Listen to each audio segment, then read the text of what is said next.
हमने पहले एपिसोड में 1 से 11 अध्याय तक बेसिक स्टोरी लाइन देखा। 12वें अध्याय में अब्राहम की एंट्री होती है। परमेश्वर अब्राहम से कहते हैं कि अपना परिवार छोड़ दे और कनान देश चला जा। परमेश्वर अब्राहम से एक प्रॉमिस वादा करते हैं कि मैं तुझे बहुत बड़ा जाति एक देश बनाऊंगा। परमेश्वर ने कहा अब्राहम का बहुत बड़ा नाम करूंगा, क्योंकि टावर ऑफ बेबेल बेबीलोन में बनाते वक्त उन्होंने कहा हम अपना नाम ऊंचा करेंगे, इसलिए अब्राहम का नाम परमेश्वर ऊंचा करेंगे। अब परमेश्वर ने अब्राहम से कहा मैं तुझे आशीष दूंगा। ये आशीर्वाद भी वही है जिसे आदम और हव्वा लेने में नाकाम रहे। परमेश्वर ने इंसान को जो वादा दिया उसे अब्राहम के जरिए पूरा करना चाहते हैं। पुराना नियम का खिताब इस एक फैमिली के ऊपर ही फोकस करता है। अब्राहम का परिवार जो एक बहुत बड़ा देश बनता है इज़राइल। इज़राइल में परमेश्वर पृष्ठ याजक महायाजक को नियुक्त करते हैं और बाकी दुनिया के लोगों को ये दिखाने के लिए कि परमेश्वर क्या चाहते हैं। इसी प्रॉमिस वादे को इज़राइल के भविष्यद्वक्ता भविष्यवाणी करते हुए आते हैं कि मेसिया मसीह आएंगे और हम सबको बचाएंगे, पूरी दुनिया में शांति लाएंगे। 12 से 50 अध्याय में अब्राहम के परिवार के बारे में देखते हैं। इसको भी 3 पार्ट्स में डिवाइड करके देख सकते हैं। पहले अब्राहम, फिर उसका बेटा इसहाक और फिर उसका बेटा याकूब और उसके बाद याकूब के 12 बेटे। अब्राहम से याकूब के 12 बेटे तक एक चीज कॉमन होता है, वो है रॉन्ग डिसीजन, गलत निर्णय लेकर परमेश्वर के आशीर्वाद को ना ले पाना। लेकिन परमेश्वर सब कुछ ठीक करने में लगे रहते हैं और अब्राहम से किए वादे को याद करते रहते हैं।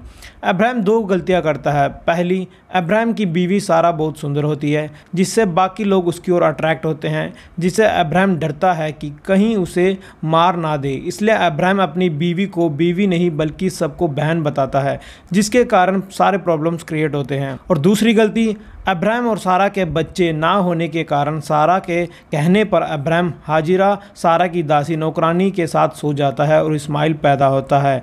यह है 2 गलतियाँ।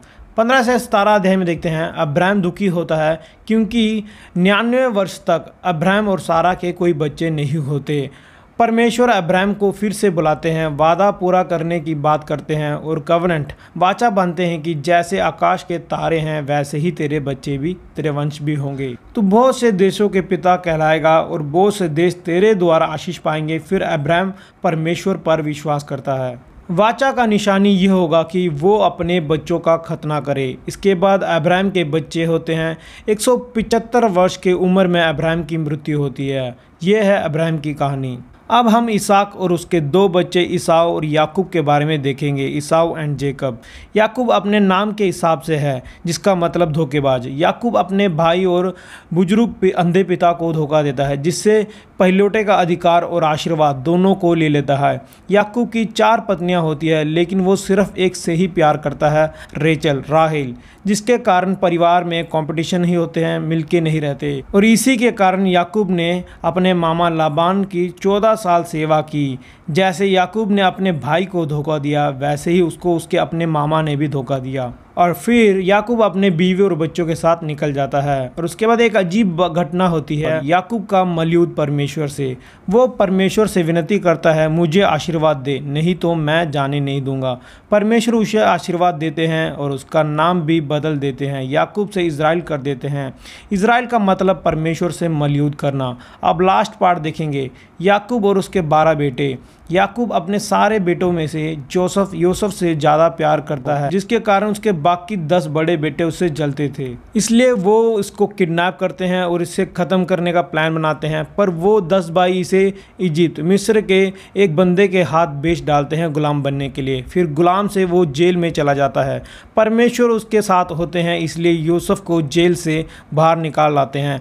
राजा फिरौन के अगले स्थान में बिठा देते हैं। अब यूसुफ ही पूरे इजिप्ट मिस्र को चलाता है।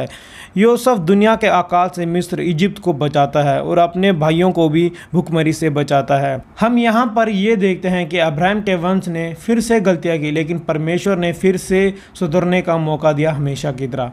लास्ट में यूसुफ अपने भाइयों से कहता है तुम सब ने मिलकर मेरा बुरा करने का सोचा, लेकिन परमेश्वर ने इसे अच्छाई में बदल दिया। ये कहानी सिर्फ याकूब और उसके बेटों की नहीं बल्कि आदम हवा से लेकर अब तक है। इंसान लगातार पाप और गलतियाँ करते आए हैं और परमेश्वर उनके ऊपर एक अनुग्रह रखकर बचाते आए हैं। हमने तीसरे अध्याय में देखा था कि परमेश्वर ने शाम से कहा, स्त्री के वंश से एक आएगा जो तेरे सर को कुचलेगा और तू उसके एड़ी को डसेगा। कुर्बानी की जीत, मतलब कुछ खोकर ही कुछ पाना है। ये वादा सब जगह कनेक्ट होता रहता है एक चैन की तरह। और लास्ट 49 में देखते हैं याकूब की भविष्यवाणी। याकूब का उम्र हो जाता है, वो अपने 12 बेटों को आशीर्वाद देने के लिए बुलाता है। जब वो जूड़ा यहूदा को आशीर्वाद देने के लिए बुलाता है तो वो भविष्यवाणी करता है कि यहूदा ही सबका हेड बनेगा, सबके ऊपर राज्य करेगा। यहूदा सिंह, शेर का बच्चा कहलाएगा। एक राजा आएगा, सबको बचाएगा और परमेश्वर के आशीर्वाद को सबको लौटाएगा। भविष्यवाणी करने के बाद याकूब अपना प्राण छोड़ देता है और उसके बाद यूसुफ भी मर जाता है। अब अब्राहम के वंश इजिप्ट, मिस्र में ही रहने लग जाते हैं। बुक ऑफ जेनेसिस, उत्पत्ति यहीं पर खत्म होती है।